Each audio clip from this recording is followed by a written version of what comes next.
सीता जी ने बनाया भोजन पर खाने कोई नहीं आया। बहुत सुंदर कथा। लंकापति रावण के वध के बाद जब अयोध्यापति प्रभु श्री राम की कीर्ति दूर दूर तक फैल रही थी और वह मर्यादा पुरुषोत्तम कहलाने लगे थे, तब एक दिन महादेव शिव की इच्छा भी मर्यादा पुरुषोत्तम श्री राम से मिलने की हुई। पार्वती जी को संग लेकर महादेव कैलाश पर्वत से उतरकर अयोध्या नगरी के रास्ते पर चल पड़े। भगवान शिव और माँ पार्वती को अयोध्या आया देखकर श्री सीताराम जी बहुत खुश हुए।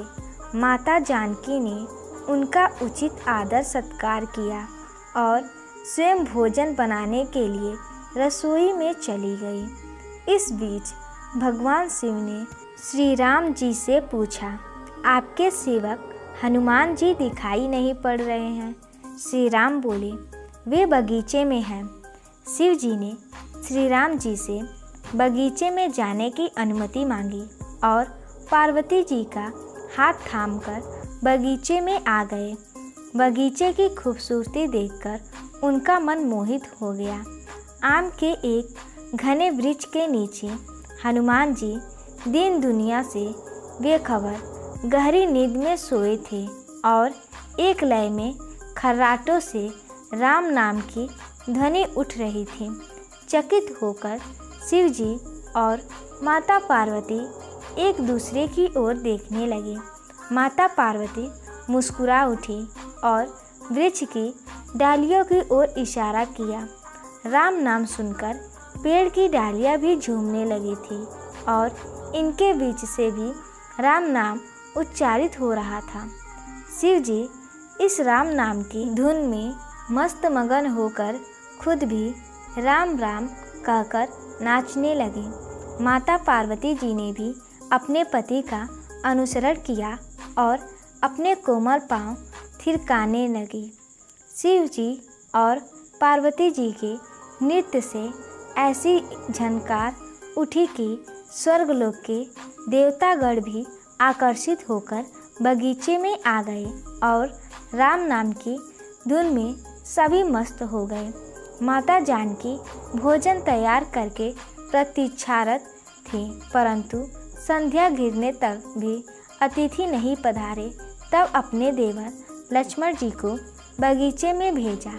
लक्ष्मण जी तो स्वयं को श्री राम का सेवक ही मानते थे, अतः बगीचे में आकर जब उन्होंने धरती पर स्वर्ग का नज़ारा देखा तो खुद भी राम नाम की धुन में झूम उठे।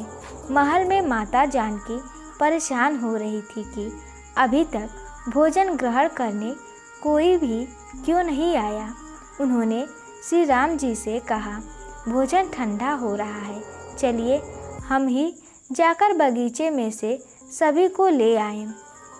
जब सीताराम जी बगीचे में गए तो वहाँ राम नाम की धूम मची हुई थी।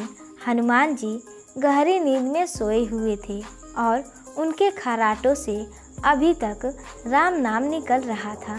श्री सिया राम भाव विह्वल हो उठे। राम जी ने हनुमान जी को नींद से जगाया और प्रेम से उनकी तरफ निहारने लगे। हनुमान जी प्रभु को आया देख शीघ्रता से उठ खड़े हुए। नृत्य का समा भंग हो गया। शिव जी खुले कंठ से हनुमान जी की राम भक्ति की सराहना करने लगे। हनुमान जी सकुचाए लेकिन मन ही मन खुश हो रहे थे। श्री सिया राम ने भोजन करने का आग्रह भगवान शिव जी से किया। सभी लोग महल में भोजन करने के लिए चल पड़े। माता जानकी भोजन परोसने लगी। हनुमान जी को भी श्री राम जी ने पंक्ति में बैठने का आदेश दिया। हनुमान जी बैठ तो गए, परंतु आदत ऐसी थी कि राम जी के भोजन करने के उपरांत ही सभी लोग भोजन करते थे। आज श्री राम के आदेश से पहले भोजन करना पड़ रहा था। माता जानकी हनुमान जी को भोजन परोसती जा रही थी, पर हनुमान का पेट ही नहीं भर रहा था। सीता जी कुछ समय तक तो उन्हें भोजन परोसती रही, फिर समझ गई इस तरह से तो हनुमान जी का पेट नहीं भरेगा। उन्होंने तुलसी के एक पत्ते पर राम नाम लिखा और भोजन के साथ हनुमान जी को परोस दिया। तुलसी पत्र खाते ही हनुमान जी को संतुष्टि मिली और वह भोजन खाकर उठ खड़े हुए।